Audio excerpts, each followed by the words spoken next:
Recording. All right, lecture 20. This is the last week of classes. Before I forget, I want to mention something about your projects. The deadline is going to be extended, I think, to next week at some point. I think it's going to be at the end of next week. So, because I want to give you some feedback on what you've turned in. And I plan to do that today and tomorrow. Probably won't have much time today, so tomorrow I'll have more time to give you feedback. The deadline is going to be at the end of next week, so by June 16th. And so that's that. And any questions about that? All right. Then we're going to do lecture 20, continuous fractions. We're still going into the details of Shor's algorithm and diving into the math and all this tools that we need to actually carry it out. In the previous lectures, we've seen that using a unitary operator, we can get an eigenvalue that's related to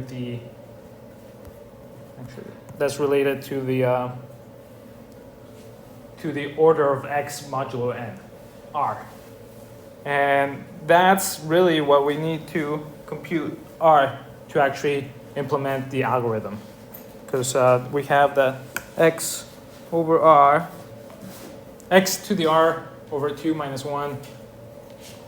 Actually, so we're going to have that x r over 2 minus 1, or x r over 2 plus 1 is going to have a non-trivial common factor with it. So really, what we really want to figure out is r. The order of x modulo n. So what we've done up to this point is we know that r is in the eigenvalues of u of the operator u sub x, and to obtain the eigenvalues, we use the phase estimation circuit.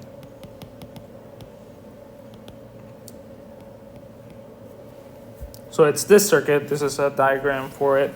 This is going to have t qubits. And the number of qubits that you use depends on the gives you whatever precision you want in approximating the phase. So increasing the number of qubits will give you a better approximation of the phase. And in here, you have L qubits such that 2 to the L is equal to n. So in here, the number of qubits depend on n that you're factoring. In here, the result that we have is that we use the phase estimator circuit to estimate the phase of this operator u sub x, and our result is going to be this psi. And in here, instead of using the eigenvalue, we use this trick where we used 1, which is a superposition of all the eigenvectors. And the result here that we obtain is that we have a superposition of the phases, where the superposition is over all the eigenvectors. And essentially what's happening here is that when we measure this, so first thing is that the eigenvalues are going to be s over r, where s goes from 0 to r minus 1. And due to the fact that we're just estimating or approximating the phase or the eigenvalue, we're not going to get the value s over r. We're actually going to get something that with probability concentrated around the eigenvalues. So these are going to be the different eigenvalues. So for each u sub s, we're going to get some probability of the phase that's concentrated around the true value. And it's going to be in there, but we don't know exactly what S over R is.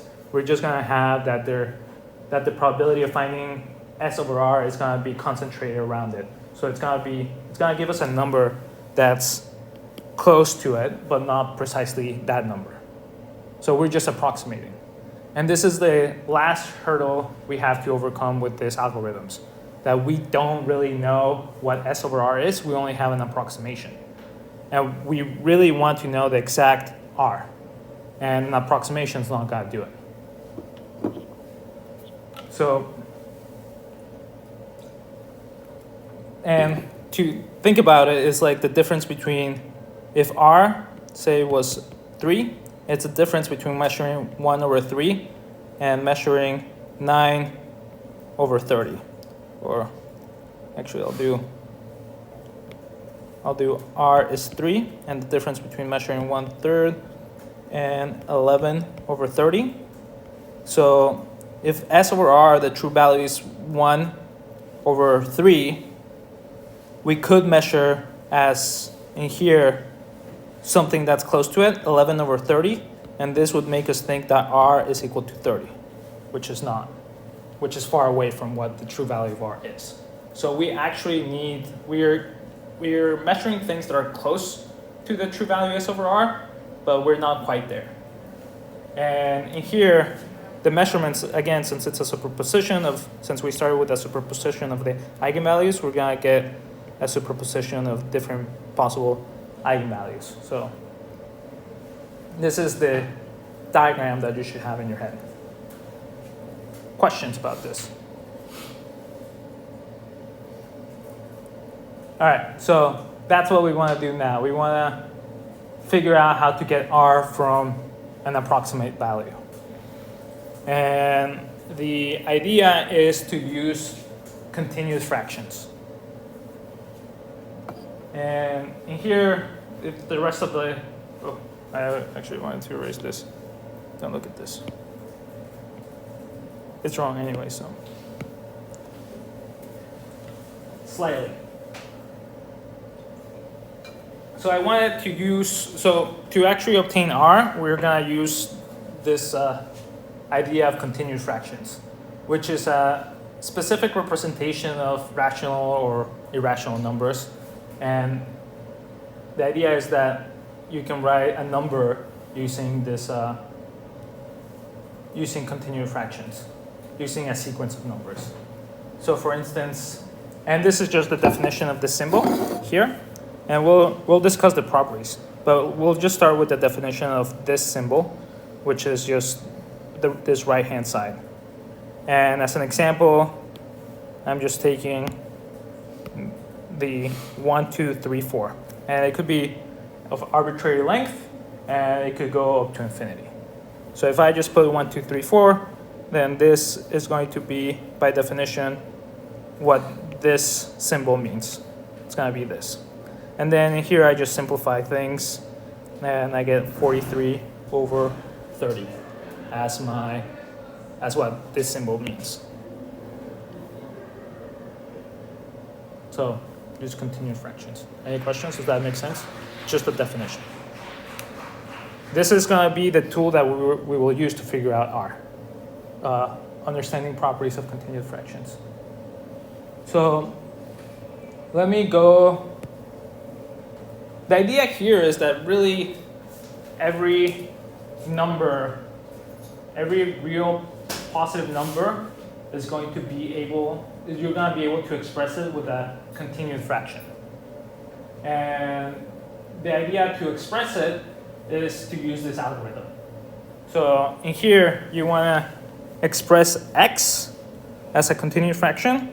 And so what you do is you write a0 plus r0. a0 is going to be a positive integer, and r0 is going to be the remainder. It's going to be a number between 0 and 1. And then, so you're going to, this is how you obtain the first number, a0. And then you look at the remainder, and you look at 1 over the remainder. And since it's between 0 and 1, then 1 over the remainder is going to be greater than 1. So you can take out the greatest positive integer part out of it, and have another remainder r sub j plus 1. And then you just continue doing that till the remainder is 0. There's some subtlety. In some cases, you might want to add for the remainder 1, but it's a little bit subtle, but we'll look at it. But in most cases, you just want to pick the remainder between 0 and less than 1. So in this example, I'm going to do the continued fraction for 5/3. So here in 5/3, I take 1 out, and then I have 2/3. And then I take 1 over the remainder, and I put it here. And then I split it up into the integer part and then the remainder part. And then I do the same thing here. I do 1 over 1. I do 1 over the remainder. It gives me 2. So I have this continuous fraction expansion. So in here, I can say that x is equal to what? What are going to be the numbers in the continuum? What's going to be, I'll give you, it's going to be a1, a2, and a3. What's a1? 1. Well, did I start with a1? What's a0 and a1? 1, 1. What's a2? Oh my God. What's a2? 2, yeah. So this is the continuous fraction.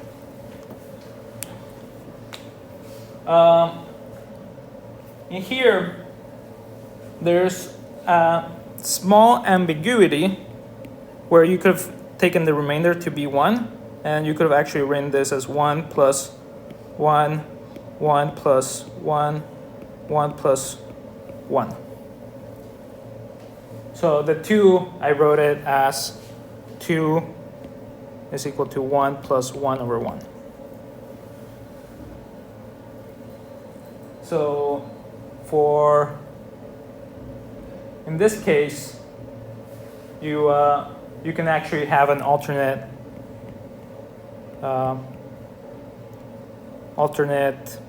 continuous fraction representation. 1, 1, 1, 1. And besides this is the only ambiguity in this algorithm to figure out the continuous fraction representation. And in here, you should note that the difference between these two is that this has an odd number of elements, and this has an even number. And just for technical reasons, we're gonna want that the representations, the finite representations, have an even number of elements. So the ambiguity that arises here lets you have either a representation with odd number of elements or a representation with an even number of elements. And to remove that ambiguity, we're just going to ask for the even number of elements in the representation. Yeah. Is that ambiguity always with like that? Is that a common ambiguity with all these? Yeah, this is the only ambiguity, that you're going to have a whole number, and then you can do this trick. So at the end, I have a 2 here, and then I can write it as that.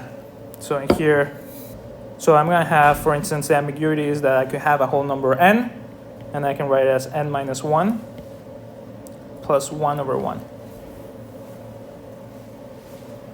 And this is the ambiguity of choosing your remainders. So you want your remainders to be between 0 and 1.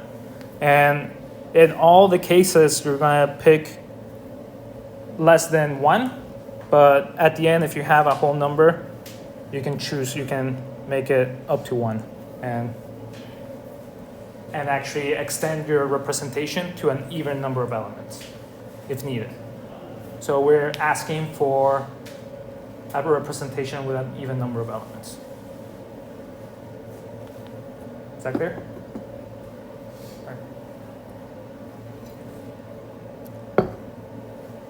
So the claim is that every rational number has a unique and finite continued fraction expansion with even number of elements.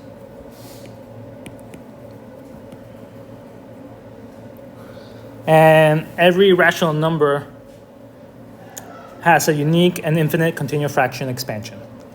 So, and this is, in here I'm always thinking that the numbers are positive real.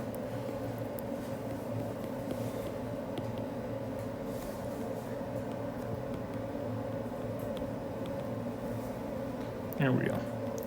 And this is so that the expansion A0, A1, and so on, they're all going to be AJ is going to be it's going to be an integer that's strictly greater than 0. So these are all going to be positive integers in the continued fraction expansion. Questions? I'm not going to prove this claim.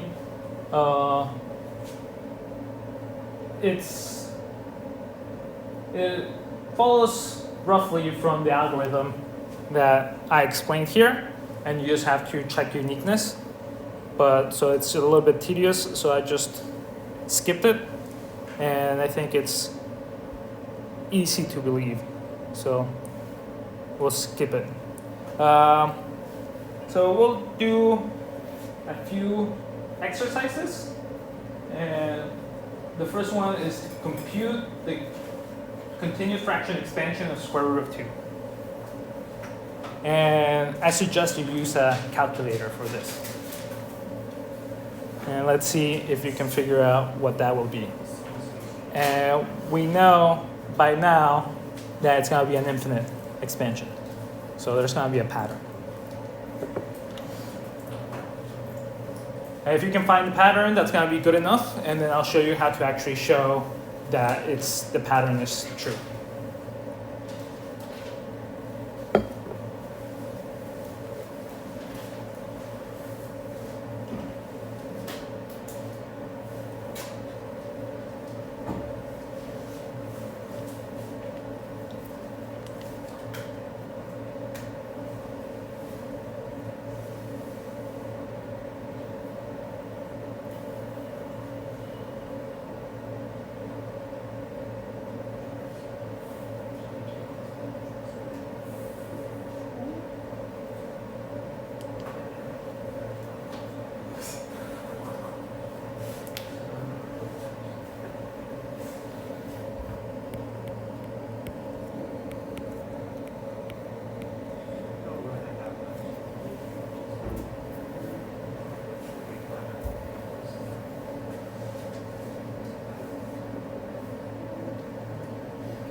Figure out the first one.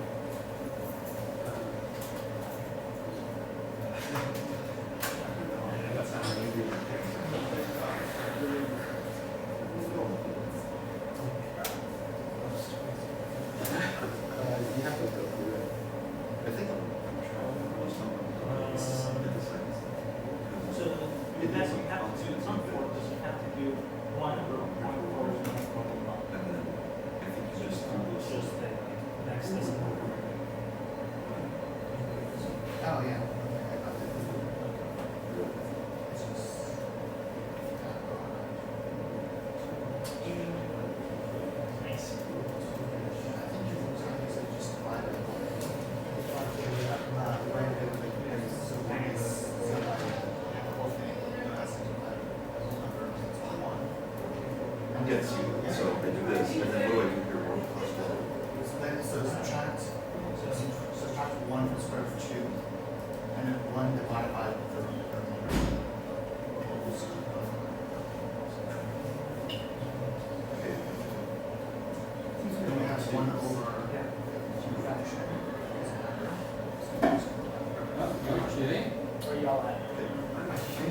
here, I think you just got it. So 2 over 5 is 4. That's funny. Maybe just the one. Right, Yeah, so, but 100 over 41, This- that's at least 2 so points. you take one out. You Oh. left this version. You take one over that. This number. Plus 40. So Take out you 2. have 100 over 41, and I'm going to write that as 2 plus 1 somewhere. So that's why this should be a 2 instead of 1. 2 minus 2. So it's this number, 1 over that. I thought we wanted to do like the square root and then do fractions. I'm pretty sure it just does that. Yeah, it has to, because it just. I think this is so far so good. And Because what is it's that each- to this? He's got to that number. And then from that number, you get to that. And we already got to, from this number, you get to this number again. So it's just going to be. Yeah. Is that?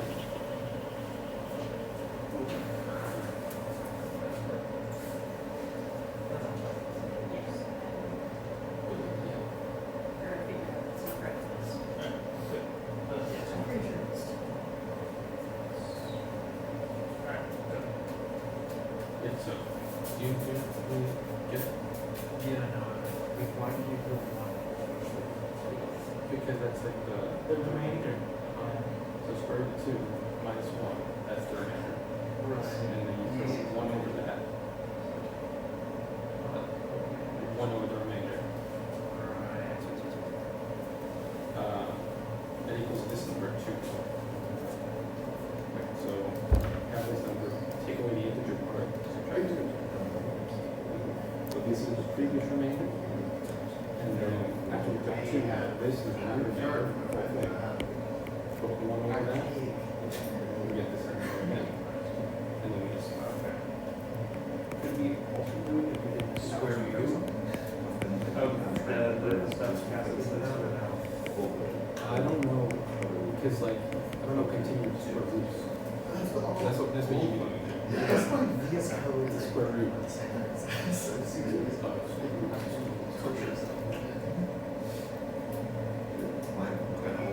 Because square root of 2 is just a number. I was so surprised. Right, yeah. Because you're showing It's an integer plus something here. And then he does that, he's like, So take away the integer part. Left with 24. So then we're- Yeah. you want to be square root. Take 1 over that. So separate. What are those instruments? Okay, so the way is just this. 2.24. Another rational number. Yeah, so the thing about half 2,000 locally, just like Like, 2 I don't- hours. I don't know if this can work or not. Like, yeah, there's lots of stuff. Speaking Like things like But yeah, like this one. it's weird to me to think, but I see what you mean. I don't know how it works. It has to Yeah, like X yeah. lots of it, like 100 lots of it. Thank you. Actual. It is. Like that, that lots of it, it's huge.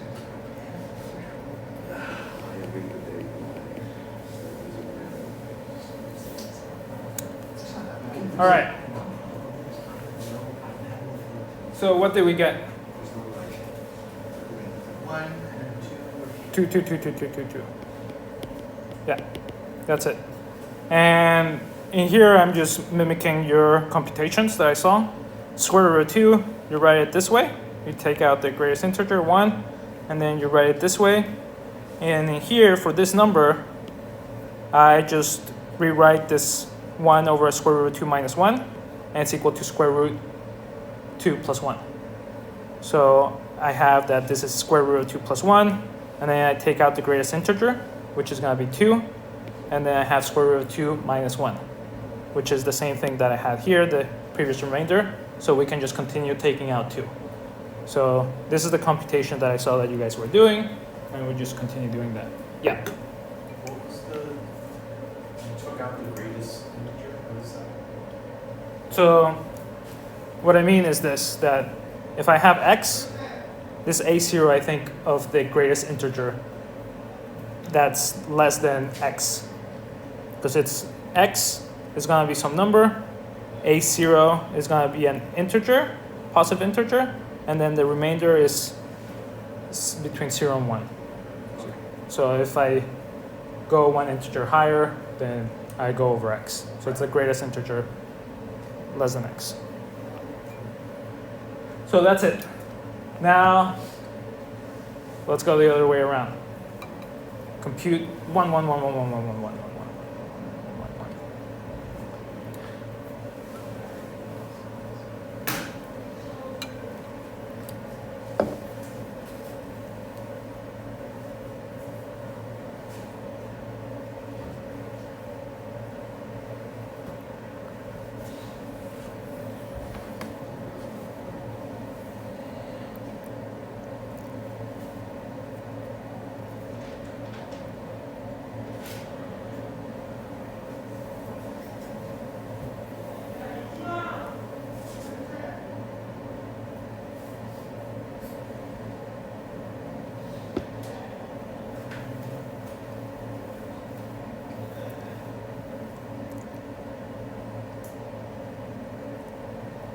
My hint here, I guess, would be think of limits.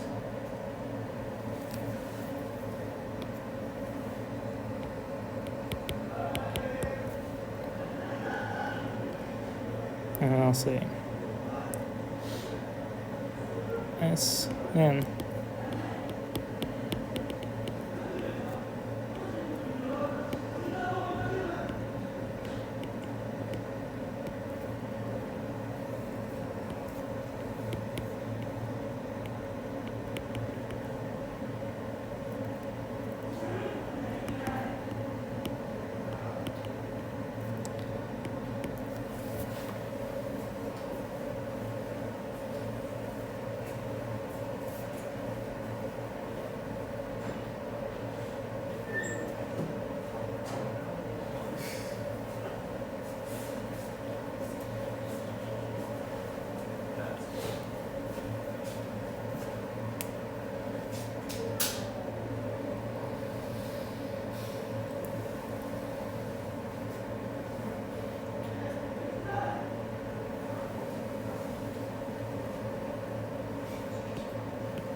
Hint 1.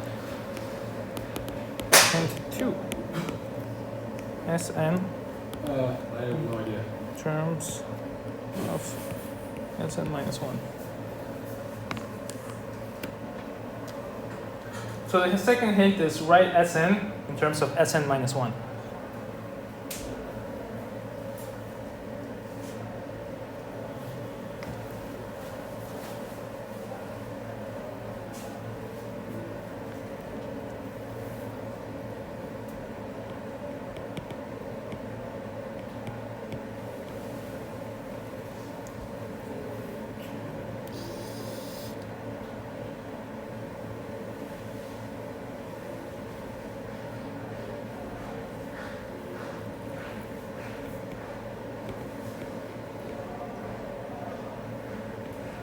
Is it the golden ratio?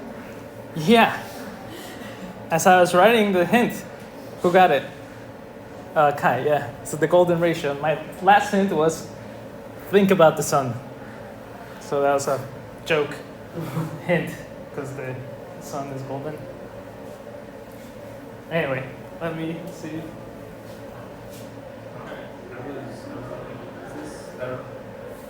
Yeah, it's going the way you do it? No, you're gonna have to do it some other way. Because it's gonna be an irrational number, and on I was kind of thinking of starting from the bottom and just seeing where the sun takes me. yeah, Would that work? yeah, but you have to do an infinite number, Uh-huh, and it's yeah. a rational number, so it's gonna be hard to like actually pin it down.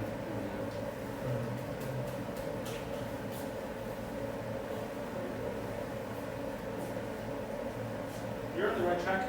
Just do the first few terms and look at the pattern.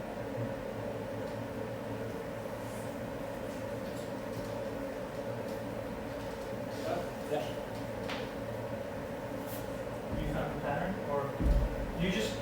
terms and recognize the golden ratio?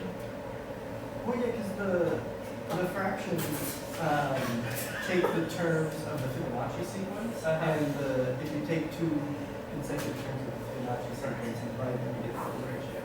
Okay, yeah. Of course. Yeah. That's why you remember your Fibonacci numbers, apparently. Not quite. That's not I think you kind of see it. So if you remove this, what's this fall apart?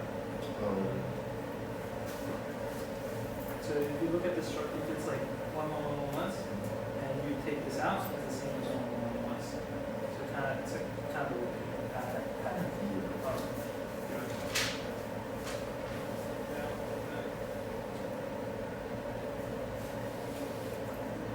Yeah, that's it.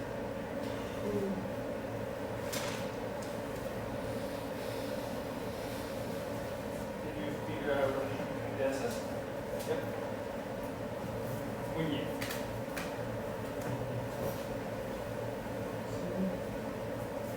Yep. Very good. So the trick here is to figure out, it's this limits, this Sn and this limit idea. And you can write that Sn is going to be 1 plus dot dot dot 1 plus 1 over 1. And you can recognize that this is 1 plus 1 over Sn minus 1. And then when you take the limit, Sn goes to infinity, call this S infinity.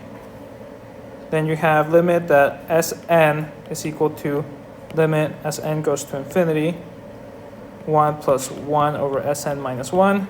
So you have that S infinity is equal to 1 plus 1 over S infinity. And then you have that S infinity is what? 1 plus square root of 5 or what? 1 plus or minus square root of 5 over 2. And why are we taking the positive root? Because it's positive. It's a positive number, yeah. So this is going to be the solution. And this is also how you can justify that this is square root of 2. Because you can do the same kind of like limit idea and show that the solution is going to be square root of 2. And then you can also just, I guess the alternative way is to compute these and notice the pattern of the Fibonacci numbers, and then you get the solution. So that's plan B. There's many ways to skin a cat. Can you get pi out of it? Pi, yeah, there's a representation for pi. For every number, for every number, there's going to be a continuous fraction expansion that's going to be infinite. But it will not have a pattern. Pi will not have a pattern that people know about. People look for patterns in these things. And this idea will not work for pi because otherwise it would mean that pi is an algebraic number. It's not going to be a solution of a polynomial. So this idea is not going to work for pi. It's going to work for rational numbers and or for roots or for solutions of polynomials. I'm not sure if I'm not sure, and I hesitate to say, but I suspect that if you have a root, if your number is a root of a polynomial, then you're gonna have some repeated expression, and then you can apply this type of trick. But maybe it's gonna be a lot more involved than this, something simple like this. So in here, this is the claim that we need to approximate R, or to find our R exactly. So if we have a continuous fraction expansion, A0 through AN, capital N, then we call the mth convergent this truncated expression with m less than or equal to n.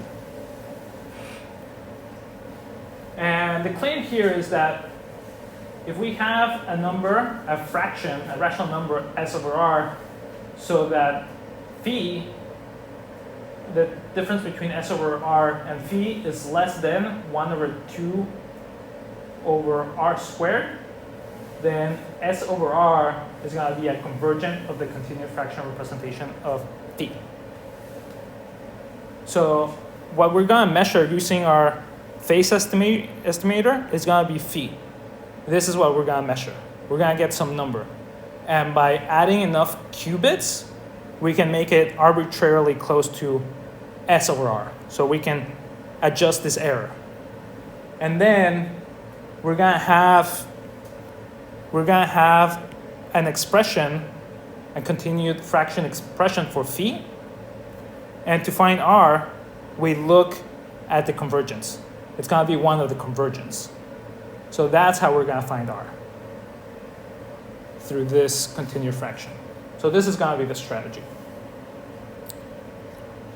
And now for any questions about this, of how we're finding s over r here?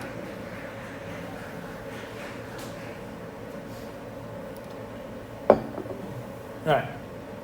So first we need a technical lemma. This is a recursive formula for the fractions coming from the convergence.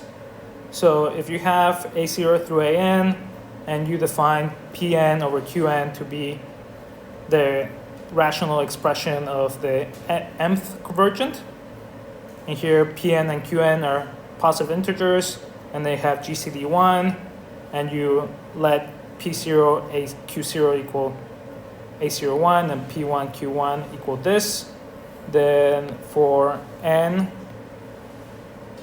greater than or equal to 2, the rational numbers Pn over Qn are going to satisfy this recursive formula. So it tells you how to, once you have an, it tells you how to update the next Pn.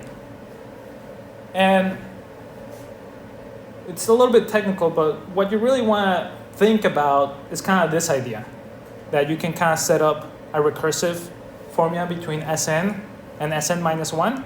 In this case, it's pretty easy. But in general, if you want to do that, you do Pn is equal to this formula, and Qn is equal to that formula. And then this is going to give you the rational numbers of the rational expression of the mth convergent.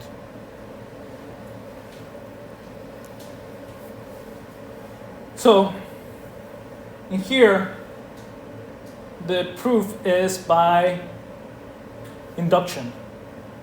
So I'm going to assume the result is true for n minus 1, and I'm going to try to prove it for n. So true, bless you, true for n minus 1. So I have the nth convergent to be equal to this, and this is our Pn and Qn. And in here, I'm gonna rewrite this continued fraction expansion with n terms. I'm gonna write it as a n minus 1 terms continued fraction expansion. This doesn't satisfy the assumptions that this number is a positive integer, because this is going to be a fraction, but you can still define it. And that means that I'm taking this an minus 1 to be equal to this. And in here, by the induction hypothesis, we have formulas for Pn tilde, and Pn minus 1 tilde, and Qn minus 1 tilde. And for instance, if we look at by the induction, we can figure out, since it's true for n minus 1, we have a formula for this, which is going to be the an minus 1 times Pn minus 2 and Pn minus 3. So, and this don't have tildes because before that, the terms in the convergence were the same. They were not altered, so they're the same Pn's. So we have this, and then I expand it. I just expand it here. And using the induction on the recursive formula, I notice that this term is Pn minus 1. And then I have this, that Pn minus 1 tilde is equal to this term. So we're almost there. And in here, you should know that we have that Pn over Qn is equal to P tilde n minus 1 over Qn tilde n minus 1. And we've come up with this formula for Pn tilde n minus 1. And similarly, you can come up with a formula for Qn minus 1 tilde as this, using the induction. In here, we want this P's and Q's to be positive integers. But these terms may or may not be integers. So we need to make it into an integer. We have to multiply by the denominator. And this is where the GCD comes in. Since the GCD is 1, they don't have any common denominators. If this were an integer and this were an integer, then they would have a common denominator. So that would contradict this. And in fact, the only way for these two numbers to not be both non-integers is to multiply them by a over n. So I multiply, so in here we cannot have both of these numbers to be an integer. So I multiply both p, so I multiply both an, so I'm going to multiply an p tilde n minus 1 and an q. So I multiply both by an. And now I have that both sides are going to be integers, positive integers, and then the GCD is going to be equal to 1. And so by multiplying both sides by a over n, I have this formula, which is what we wanted to prove. So now I'm going to rush through the final claim. So we start with s minus phi is less than 1 over 2r squared. So we're going to have, so if for s over r, we're going to have a continued fraction expansion up to some an, and it's going to be finite, and we can assume that n is even. And we can say that we know that r is going to be greater than q sub n in case that they have a common factor.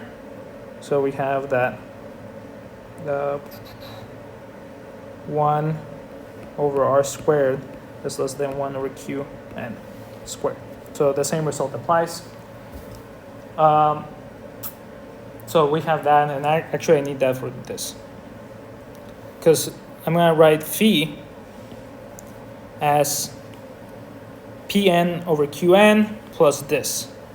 And since we have this inequality and this inequality, that means that this delta, this error term, is going to be 2 over Qn squared with delta less than 1. And now I define delta this way. And it is so that phi is equal to phi, the number that I measured, is going to be equal to this ratio. And this ratio comes from the recursive representation for Pn and Qn. It's the same kind of recursive representation. Bless you. And in particular, this means that phi is equal to this continued fraction representation, except that lambda may or may not be a positive integer. But we have that phi, we can write it this way. So in here, lambda, we have this representation. And it turns out that this quantity on top is equal to 1. And in here, this quantity above, I use the recursive definition for Qn and Pn. I substitute it here. And it's going to give me the same quantity, except that the indices have shifted down by 1, and I have a negative sign.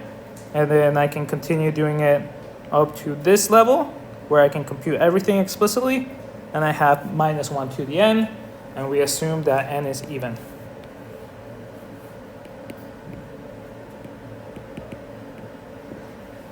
So I can write delta is equal to, or lambda is equal to 2 over delta minus Qn minus 1 over Qn. And again, using the recursive definition, we have that 1 is equal to this quantity, where this is a positive integer. So this means that this quantity has to be between 0 and 1. And that means this quantity has to be between 0 and 1. And since delta is between 0 and 1, we have that lambda is greater than 1. So to recap, we have the following. S over R has this continued fraction expansion. Phi is equal to this with lambda. And we have a continued fraction expansion for lambda. And since lambda is greater than 1, we have that B0 is going to be not equal to 0. So at the end, we have that the continued fraction expansion for phi is going to be given by this. And this is where uniqueness comes in. Since this is a unique expression for phi, then it says that one of the convergents, this convergent, is going to give me S over R. In here, when we measure phi from the phase estimation, it's actually going to be a rational number because we're only approximating a certain number of qubits. So this is actually going to have a terminating continued fraction expansion. So we only have to check a finite number of convergence to actually try to find R. And then you just test whichever R you get. So that's a little bit rushed, but I'll upload the notes and you can take a look at it. And any questions? Okay, that's it.